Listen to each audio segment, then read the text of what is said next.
나의 아름다운 이웃. 내가 결혼해서 들어간 시댁은 25평짜리 한옥이었다. 나는 주변머리 없게도 그 집에서 자그마치 27년 동안을 눌러 살았다. 나도 그동안 쭉 시어머님을 모시고 살았지만 그 동네엔 유난히 노인들이 많이 사셨다. 집집마다 노인네가 안 계신 집이 없었다. 시할머니, 시어머니, 친정어머니까지 세 분의 노인을 모시고 사는 집도 있었다. 그 분들이 다 우리 시어머님의 친구 되시는 분들이었다. 시어머님은 내가 새 며느리 적부터 나를 아가라고 부르시던 걸 내 딸이 시집가서 첫애를 낳았을 때까지도 여전히 아가였다. 동네 노인들은 나를 새댁이라고 불렀다. 27년 동안 그 사이 외손자까지 생겨 할머니라고 부르건 말건 나는 아가요 새댁이었다. 내가 만년 아가, 만년 새댁인 게 얼마나 희귀한 축복이었던가를 안 건 지금 있는 아파트로 이사를 오고 나서였다. 실상 나는 벌써부터 아파트로 이사를 하고 싶었다. 구닥다리 한옥의 구식 부엌과 마당에 있는 수돗가 빨래터는 넌더리가 났다. 나도 문화생활이라는 걸 하고 싶었다. 그러나 시어머님은 아파트라면 질색이셨다. 그분의 반대엔 이유가 없었다. 아, 죽거든 가렴. 이 한마디로 담벼락처럼 버티시는데 당해낼 재간이 없었다. 27년 동안 나에게 고된 시집살이를 시킨 것은 시어머님뿐만 아니라 그 한옥의 불편도 함께였다. 시어머님이 노환으로 별세하시고 탈상을 하자 나는 곧 남편과 아이들을 설득해서 아파트로 이사할 준비를 했다. 한옥을 싼 값으로 팔고 터무니없이 비싼 아파트를 사놓고 도배도 하고 수리도 할 겸 드나들 때였다. 동경하던 아파트였지만 막상 이사를 하려고 살펴보니 쉬 정이 들까 싶지가 않았다. 이웃의 대부분이 20대나 30대 초반의 젊은 주부들이었는데 모두 거만하고 쌀쌀해 보였다. 집 수리하러 드나드는 이웃을 보고도 아는 체도 안 하고 싹싹 지나다녔다. 전에 살던 동네에선 이사하는 일이 드물어서 그런지 누구네 집이 팔렸다 하면 섭섭해서 한동안 이웃끼리의 화제가 되었고 새로 올 사람에 대해서도 억측이 구구했다. 새로 이사 온 지 사흘만 되면 그 집 주인의 직업은 물론 부엌의 숟가락 수, 한 달에 연탄을 몇 개 떼는 것까지가 신기한 소문이 되어 동네에 파다했다. 나는 한옥의 불편함과 함께 이웃 간의 그런 비밀 없음을 얼마나 싫어하고 경멸했던가. 그러나 낯선 동네의 낯선 사람들의 무관심에 단박 주눅이 든 나는 이사도 오기 전에 벌써 구식 동네의 그런 촌스러운 풍습과의 결별이 아쉽게 여겨졌다. 내가 이 새로운 아파트 동네에 정이 들 것 같지 않은 까닭은 이웃의 무관심 말고 또 있었다. 엘리베이터를 탔을 때였다. 젊은 엄마와 아기가 같이 탔길래 나는 우선 아기에게 아부하기 위해 부드럽게 웃으며 말했다. 아이고 예쁘기도 해라. 아가야 몇 살이지? 허허허. 아이는 힐끔 쳐다만 보고 대답을 안 했다. 젊은 엄마가 슬그머니 아기를 나무랬다. 4살, 3살이라고 말씀드려야지. 할머니가 물어보시는데. 새댁에서 벼랑간 할머니로 격상된 충격은 매우 고약했다. 가슴이 울렁이고 팔다리에 힘이 빠졌다. 그리고 젊은 여자들만 사는 동네에 단박 정이 떨어졌다. 새댁에서 아직 아주머니도 안 거쳤는데 할머니라니 말도 안 돼. 젊은 것들이란 뭘 제대로 볼 줄도 모르고 말버릇도 엉망이거든. 이렇게 속으로 분개했지만 할머니 신세를 면할 뾰족한 수는 없었다. 이사 오는 날이었다. 옆집에 산다는 여자가 인사를 받다. 나는 반갑고 한편 놀라웠다. 아파트에도 이웃이란 관념이 남아있다는 게 반가웠고 그 여자의 미모가 놀라웠다. 중학교 다니는 자녀가 있는 그 여자의 미모는 싱싱하다 할 수는 없지만 남유달리 착하고 밝은 표정 때문에 눈부시게 느껴졌다. 나는 그런 여자가 내 이웃이라는 게 예기치 않은 행운처럼 즐거웠다.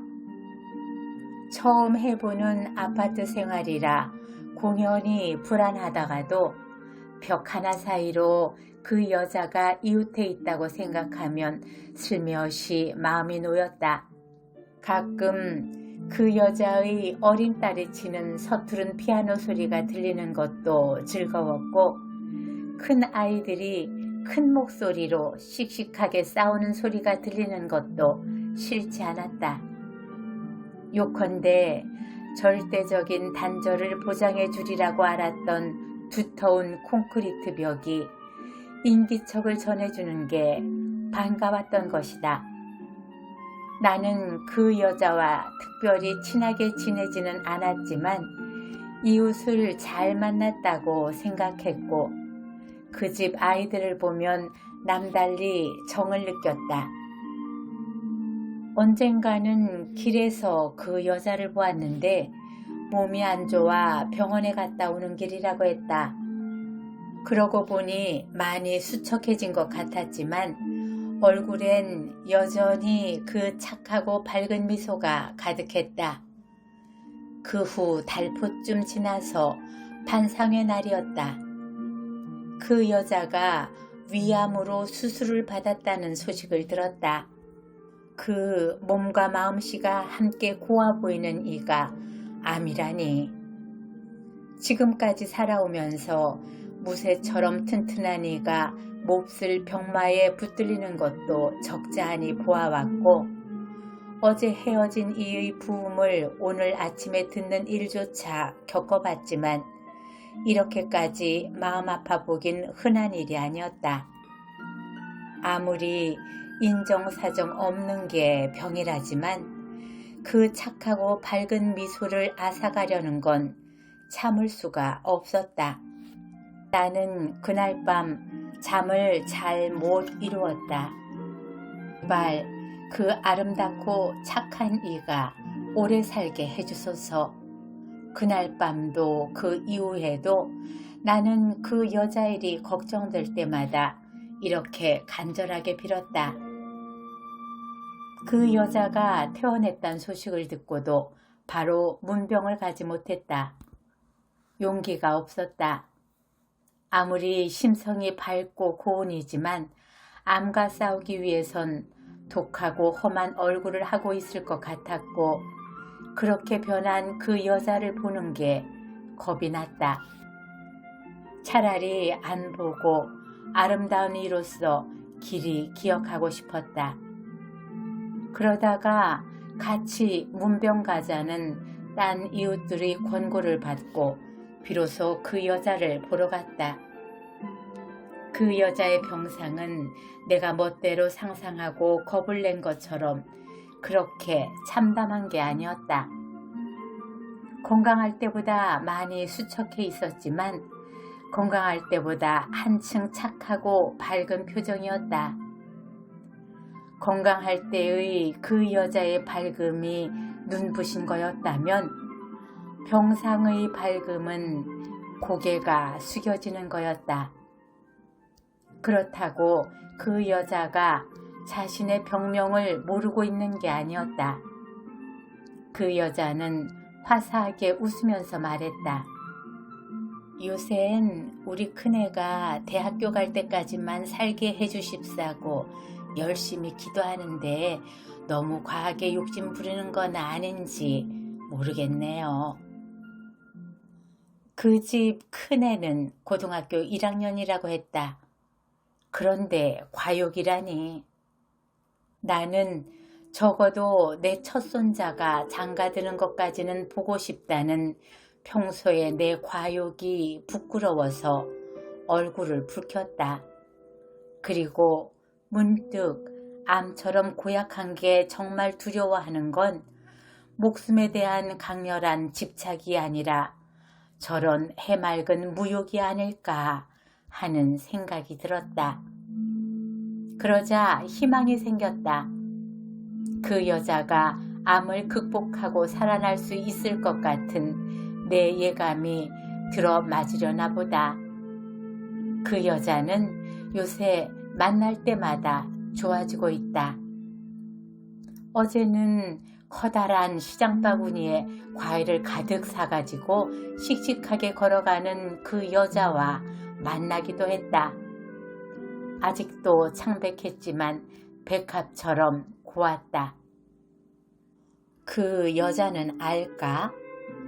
내가 마음으로부터 그 여자의 건강을 빌면서 손자가 결혼하는 걸 볼 때까지 살고 싶은 내 과욕을 줄여서라도 그 여자의 목숨에 보태고 싶어하는 마음을. 1983년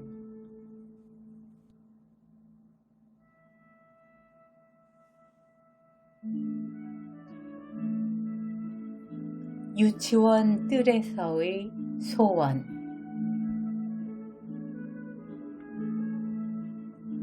외손자가 올해 처음으로 유치원생이 된다. 유치원은 학교보다 입학식이 좀 늦어 이달 중순이나 돼야 다니기 시작할 모양인데도 벌써 유치원생 티를 내려든다.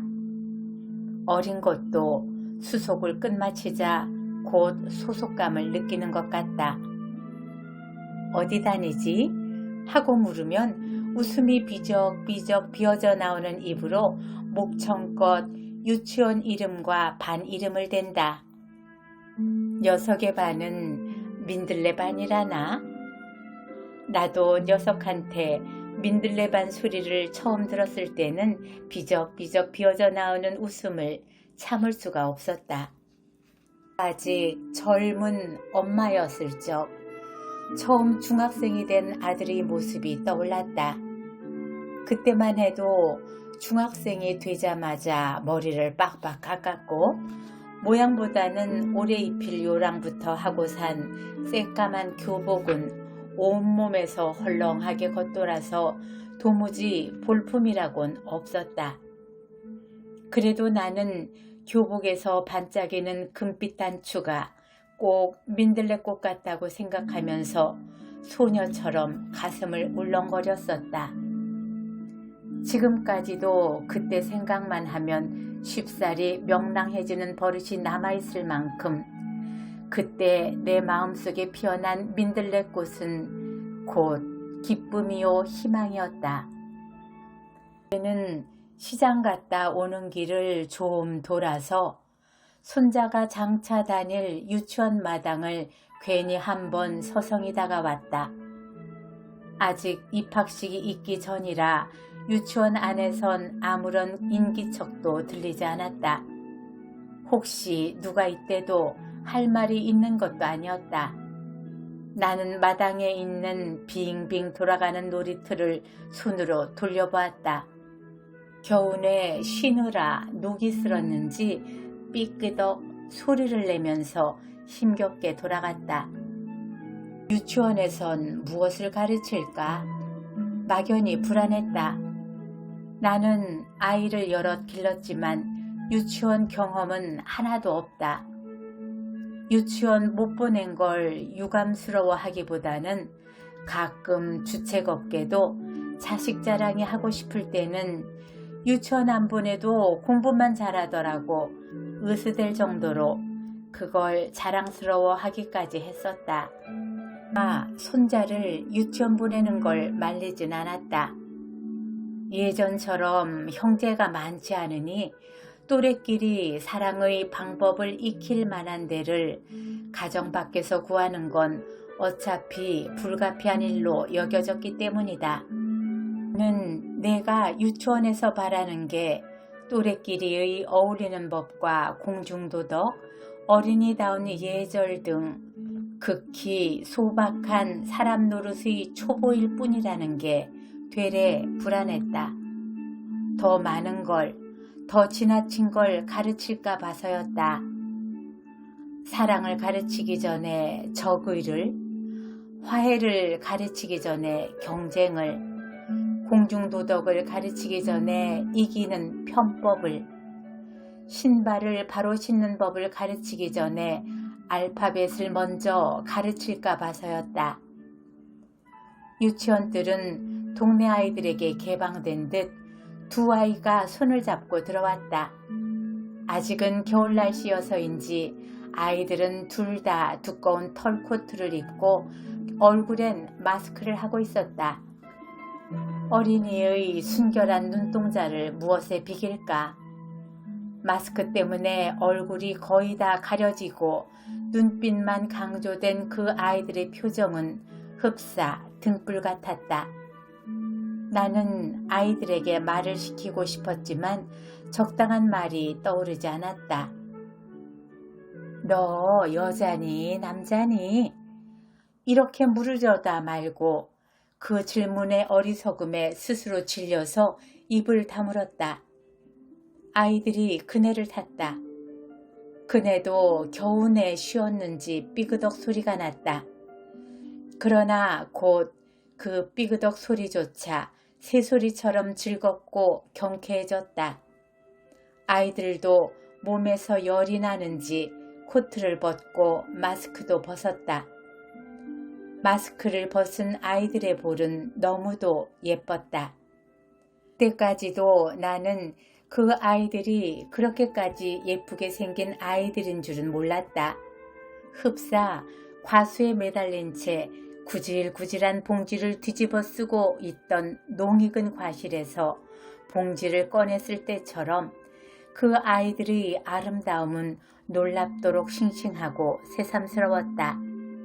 나는 그 예쁜 아이들에게 그곳의 놀이틀이 너무 초라한 것 같아 괜히 미안해졌다.